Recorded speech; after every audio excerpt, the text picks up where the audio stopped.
आशा शर्मा। दर्शकों, इस समय मैं मौजूद हूँ शाहबाद डेयरी जे कॉलोनी हनुमान मंदिर के पास।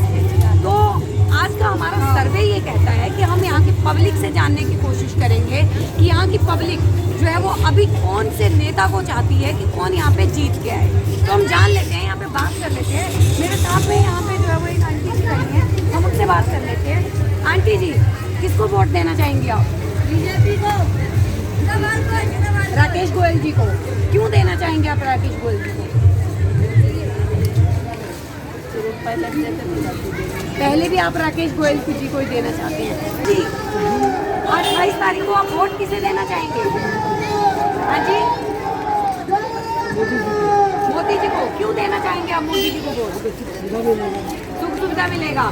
जो यहाँ पे अभी पहले है मौजूदा जो थे केजरीवाल सरकार के, उन्होंने क्या अभी यहाँ पे कुछ काम नहीं करवाया?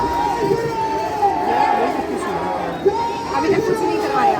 तो अंकल जी, हाँ जी बताइए रोड को बनवाया, रोड बनवा दिए, लेकिन रोड के साथ में नालियों का भी नालियाँ नहीं बनी है।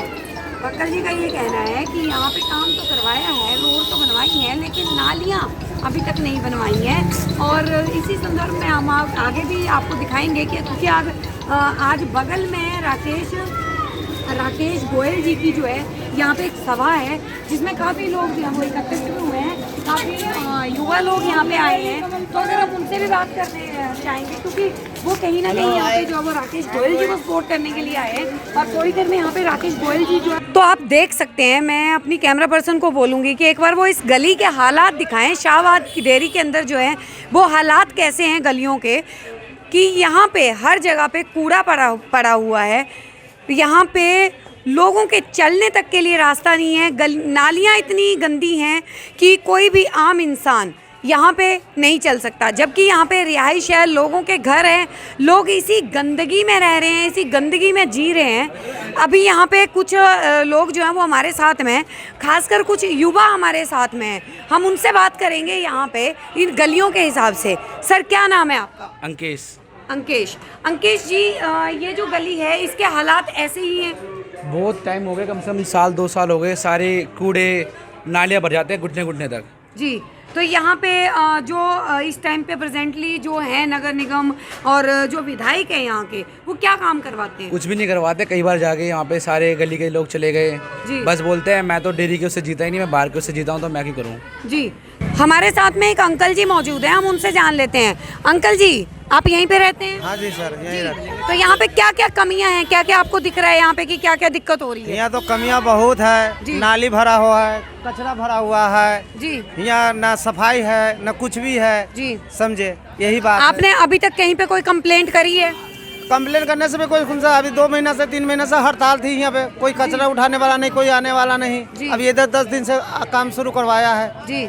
हाँ, 10 दिन पे वो तो वेतन को लेके था, लेकिन अभी उनका जो है वो केंद्र सरकार ने वेतन रिलीज कर दिया, उसके बाद से कर्मचारी जो है वो काम भी कर रहे हैं। मैं जानना ये चाहती हूँ, जो यहाँ पे प्रेजेंटली सरकार है, यानी कि आम आदमी पार्टी की जो सरकार है, उसने क्या क्या काम यहाँ पे करवाया? अभी तो यहाँ कोई काम नहीं हुआ है। तो साथियों, मेरा आपसे हाथ जोड़ के निवेदन है, जब पार्टी ने विश्वास जताया है मेरे ऊपर, वो विश्वास आप टूटने मत देना। आप सभी अपने आप में राकेश गोयल हो, आप सभी अपने आप में चुनाव लड़ रहे हो। आज जो चुनाव में आगे लड़ रहा हूँ, मेरी माता बहनें भी मेरे साथ पीछे है, जो चुनाव में लड़ रहा हूँ मैं नहीं, आप सभी लड़ रहे हो। जब 2020 में अरविंद केजरीवाल जी ने बोला कि ये प्रत्याशी सही नहीं है, इसे हम टिकट नहीं दे रहे, इसे कुछ नहीं किया, इसको हम टिकट नहीं दे रहे, जब भगवान जी को टिकट दी और उन्हें MLA बनाया जनता ने। तो 2021 में अब ऐसा क्या हुआ, जो इस निगम के चुनाव चिन्ह पे अपने आम आदमी पार्टी लड़वा रही है? मैंने पूछा, रामचंद्र जी आपका तो डिमोशन हो रहा है, प्रमोशन होना चाहिए था। आप MLA से MP चुनाव लड़ते तो अच्छा होता। आप MLA से वहां से लड़ रहे हो, मेरे सामने छोटा सा बच्चा हूँ मैं तो, पर बच्चा छोटा जरूर हो, लेकिन विश्व की सबसे बड़ी पार्टी इसलिए मैं प्रत्याशी बनाया। भारतीय जनता पार्टी विश्व की सबसे बड़ी पार्टी है, तो आप सभी की वजह से आइए। आपने अभी बोला कि आप युवाओं का साथ, कैसे है वो साथ?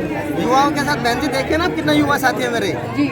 युवाओं के साथ इसलिए, जब मैंने चुनाव लड़ा 2017 में यहाँ से और चुनाव में सफलता नहीं मिली मुझे, तो उसके बाद लगातार मैंने चुनाव लड़ा है। मैं अपने क्षेत्र की जनता के बीच में रहा हूँ। मैं क्षेत्र के नेता नहीं, बेटा हूँ। मुझे मेरे वार्ड वासियों ने बोला आप नेता नहीं, आप बेटा हो।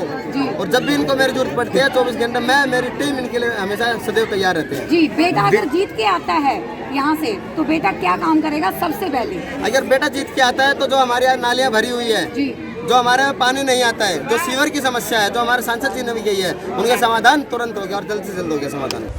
हमारे साथ में मौजूद हैं रविंदर शर्मा जी, जो कि जिला महामंत्री हैं। हम उनसे बात कर लेते हैं। रविंदर जी, मैं ये जानना चाहूँगी कि अभी पार्टी जो है वो आने वाले उपचुनाव के लिए क्या क्या उनकी एक्टिविटीज़ हैं जो चल रही हैं अभी फ़िलहाल? देखिए, वैसे तो हमारे भारतीय जनता पार्टी वार्ड 32 के सभी कार्यकर्ता अपने अपने बूथों के ऊपर बड़ी शक्ति के साथ भारतीय जनता पार्टी को नीतियों को बता रहे हैं जी। और फिर सबसे बड़ी तो ये देखिए, पिछले 6 वर्षों से यहाँ पर जो ये रामचंद्र जी जो चुनाव लड़ रहे हैं जी। ये पहले केजरीवाल जी के विधायक हुआ करते थे जी। मैं ये कहूँ कि अगर विधानसभा में आप किसी चुने हुए प्रतिनिधि से पूछ ले, अगर उन्होंने क्षेत्र के लिए कोई भी वहाँ एक शब्द भी बात किया हो तो, कुछ बोला हो तो, और यहाँ गलियों में कहीं भी जाकर के आप देखिए एक भी कोई विकास किया नहीं। और सिर्फ इन पे स्वयं केजरीवाल जी ने भ्रष्टाचार लगा करके इनकी टिकट को काट दिया था और आगे वो यहाँ के निगम पार्षद बिना जो अभी विधायक बन के बैठे हैं, तो स्वयं निगम पार्षद भी थे और अभी विधायक भी हैं। मैं स्वयं यहाँ लगभग 15 दिनों से इस क्षेत्र के अंदर निरंतर प्रवास कर रहा हूँ, क्योंकि मैं संगठन की दृष्टि से या महामंत्री का दायित्व है मेरे पास, तो मैं कार्यकर्ताओं से निरंतर संपर्क में हूँ। क्षेत्र की जनता के हमारे कार्यकर्ताओं ने लॉकडाउन के अंदर इतनी सेवा की है लोगों की, बिना संवैधानिक शक्ति के भी उन्होंने इतनी सेवा की है कि लोग आगे बढ़ के भारतीय जनता पार्टी के पक्ष में मतदान करने के लिए, मैं मतलब इस बात से बहुत ही प्रसन्न हूँ कि जैसे हमारे देश के प्रधानमंत्री मोदी जी ने एक सेवक बन के देश की सेवा की है और उन्हीं की सभी बातों को ध्यान में रखते हुए हमारा प्रत्येक कार्यकर्ता अपने अपने बूथ पे सेवक की भांति जनता के बीच में उपस्थित है और निश्चित रूप से हम चुनाव जीतने वाले हैं। केजरीवाल जी को तो छोड़िए, यहाँ के जो इनके जो प्रत्याशी हैं वो उनसे जनता इतनी दुखी है। Please like, subscribe our channel Jan Uday and hit the bell icon.